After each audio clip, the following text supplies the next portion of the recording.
बहुत बरसों बाद मुलाकात हो रही है। कुछ दुबले हो गए हो बस।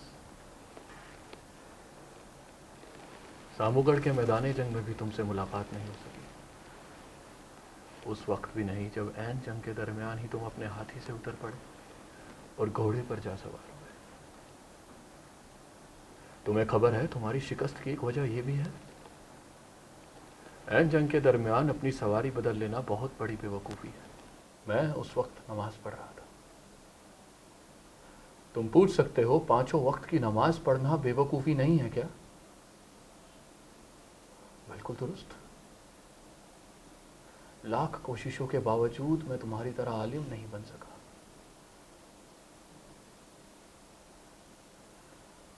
तुम्हें अक्सर कहते सुना है, अहम ब्रह्मास्मि, यानी मैं ही खुदा हूं। मैं कितना खुशकिस्मत हूं कि खुदाए रब्बुल आलमीन मेरा बड़ा भाई है।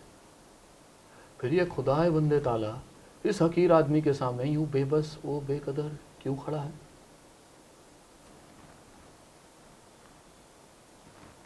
मैं तुमसे पूछ रहा हूं तारा, उपनिषद में ऐसा क्या था जिसे तुमने कुरान करीम की आयतों से ज़्यादा मुक़द्दस समझा और उसका तर्जुमा किया? क्या तुमने मेरा सवाल नहीं सुना? सुन लिया। मुझे इसका जवाब चाहिए।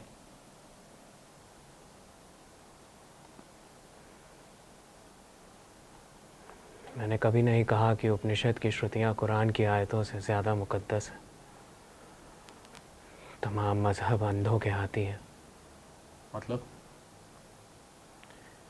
एक अंधा सिर्फ सूंड छूता है और चीख पड़ता है, यही है हाथी। दूसरा सिर्फ पाँव छूता है और चिल्ला पड़ता है, यही है हाथी। अपने अपने तौर पर दोनों सही हैं।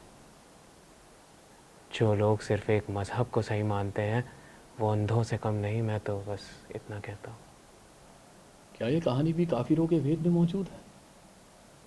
ऐसा सिर्फ हिंदुओं ने नहीं कहा, जलालुद्दीन रूमी भी यही कहते हैं। सूफियों और काफिरों में कोई फ़र्क है? सच सूफियों ने कहा हो या काफिरों ने, मुझे इससे कोई फ़र्क नहीं पड़ता। वाह वाह रे तुम्हारी दीदा दिलेरी। क्या सच सिर्फ हिंदुओं की मिल्कियत है? इसे याद रखा जाएगा। तुम्हें मुलिद ठहराने के लिए सबूत काफ़ी है। तुम हंस क्यों रहे हो? मुझ जैसे यतीम और बेचारों मददगार का सर कलम करने के लिए तुम्हें किसी सबूत की ज़रूरत है? तुमने सरमद को कैसे कत्ल किया? मुराद को कैसे कत्ल किया? मुझे भी वैसे ही कत्ल कर डालो, अपने ज़मीर का ख्याल किए बगैर। हिचकिचाओ मत। मुकदमे का ढोंग क्यों?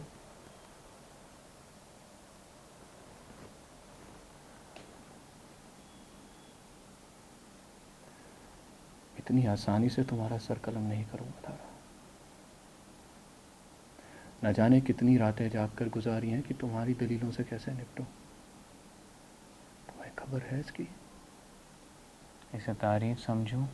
अगर हाँ तो किसकी? तुम्हारी या अपनी? तारीफ नहीं थी है, मेरी रूह की आवाज़ थी। तुम्हें पता है कितने बरस मैं तुमसे नफरत करता रहा। याद है हम दोनों को भेजा गया था दादा जान के पास जमानत के तौर पर? सब तुम्हारी खूबसूरती पर फिदा थे। कोई मुझे आंख उठाकर देखता भी नहीं था। तुम खुद को यतीम कहते हो। मैं तो हमेशा से यतीम रहा। मुझे खबर नहीं थी ये जख्म इतना गहरा है। आलम पनाह को ख़त्म कर देने के लिए मेरे पास अभी भी हज़ारों वजहें हैं, लेकिन मैंने उन्हें अभी तक ख़त्म नहीं किया। आखिर वो मुझसे इतनी नफ़रत करते क्यों?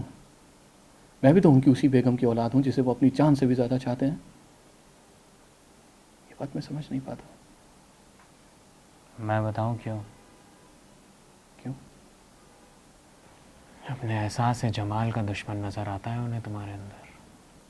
अच्छा, तो यह एहसास जमाल का कमाल है कि हुस्न और खूबसूरती के नाम पर शाही खजाना खाली हो चुका।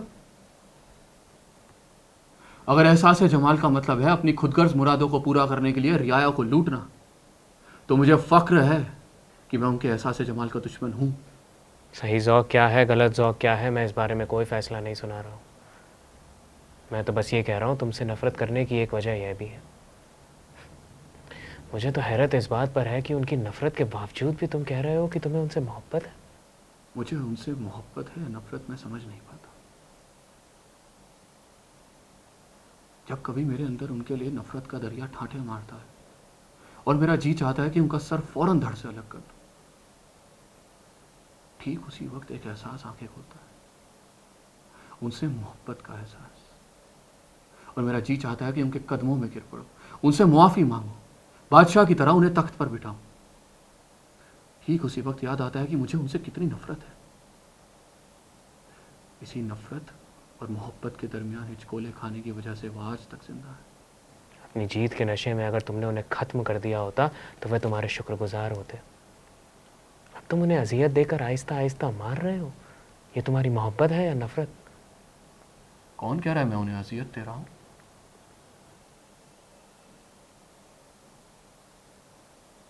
सोने के पिंजरे में है वो, जो शान जो वक़ार एक बादशाह को हासिल होते हैं वो उन्हें भी हासिल है। उनकी अजीज तरीन बेटी जहांरा, वो भी उनके साथ है। उनके ख्वाबों को दफन कर दिया और उन्हें ज़िंदा छोड़ दिया। ये अजियत नहीं तो और क्या है? तुम्हारा मतलब है वो श्याम है? फांकों से बिलबिलाते गरीब लोगों की हड्डियों से एक और महल तामीर करना चाहते हो? तो तुम समझते हो लोगों को 2 वक्त की रोटी मुहैया करा देना ही असली हुकूमत है? नहीं, लोगों को 2 वक्त की रोटी मुहैया कराना हुकूमत नहीं है। खाली पेट ताजमहल की खूबसूरती निहारी जा सकती है। मेरे ख्याल से लोगों को 2 वक्त की रोटी और कपड़ा मिल जाए ये उनके लिए काफ़ी है। उन्हें एहसास जमाल या एहसास दिमाग की कोई ज़रूरत नहीं। अगर सोचने समझने की कुव्वत और खूबसूरती की तारीफ़ करने की सलाहियत ही ना हो तो फिर इंसान और हैवान में क्या फ़र्क? रियाया को सोचने की क्या ज़रूरत है?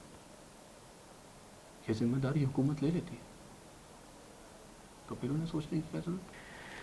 तो तुम सोचते हो कि रोटी और कपड़े के एवज़ रियाया को अपना ज़मीर बादशाह के हाथ बेच देना चाहिए?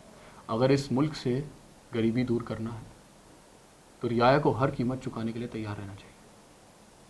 अगर कुत्ते को हड्डी दे दी जाए तो फिर वो भौंकेगा क्यों? औरंगज़ेब जैसे लोग ही हिंदुस्तान का मुस्तकबिल है। मेरा ख्याल दुरुस्त था।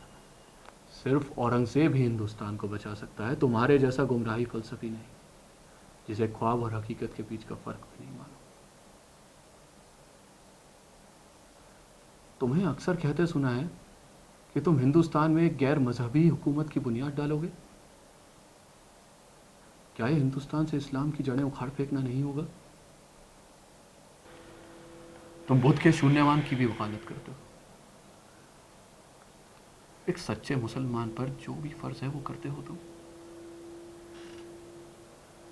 जो आँख बंद करके रस्म और रिवाज पर ईमान लाए वही सच्चा मुसलमान है, ये मैं कबूल नहीं कर सकता। तो तुम्हें अल्लाह के रसूल की राह कबूल नहीं? हज़रत मोहम्मद अल्लाह के रसूल इसीलिए हुए क्योंकि उन्हें पिछले पैगंबरों की राह कबूल नहीं थी, है ना? तो तुम अल्लाह के रसूल हो। अगर हम सब अल्लाह का अक्स हैं और इब्तिदा भी वही है और इंतहा भी वही, तो फिर खुदा और बंदे में इतनी दूरी कहाँ कि किसी रसूल की ज़रूरत पड़े। इसका मतलब हज़रत मोहम्मद अल्लाह के रसूल नहीं, अल्लाह के पैगंबर नहीं। अल्लाह को खुद से अलग समझने की ज़रूरत नहीं क्योंकि वह हम सब के अंदर मौजूद है। मैं तो बस ये कहता हूँ हज़रत मोहम्मद खुदा के रसूल नहीं, वह खुद खुदा थे। हम तुम भी खुदा बन सकते हैं हज़रत मोहम्मद की तरह। खुदा बन सकते हैं? खुदा बन सकते हैं? इस मुल्हिद के टुकड़े टुकड़े कर दो और गिद्धों के सामने फेंक दो। क्या होता हिंदुस्तान का अगर हुकूमत इसके हाथ लग जाती? अल्लाह का करम है कि हिंदुस्तान इस कहर से बच गया। बचा कि नहीं ये देखना अभी बाकी है। वो देखने के लिए तुम जिंदा नहीं रहोगे। अल्लाह का शुक्रिया है या तुम्हारा शुक्रिया अदा करूँ? इसे घसीटते हुए ले जाओ, इसका सर फौरन कलम कर दिया जाए, इसका कटा हुआ सर मेरे सामने पेश किया जाए। उसे हम एक मजमा आम के सामने सूली चढ़ाएंगे ताकि सबको मालूम हो कि एक मुल्हिद का अंजाम क्या होता है।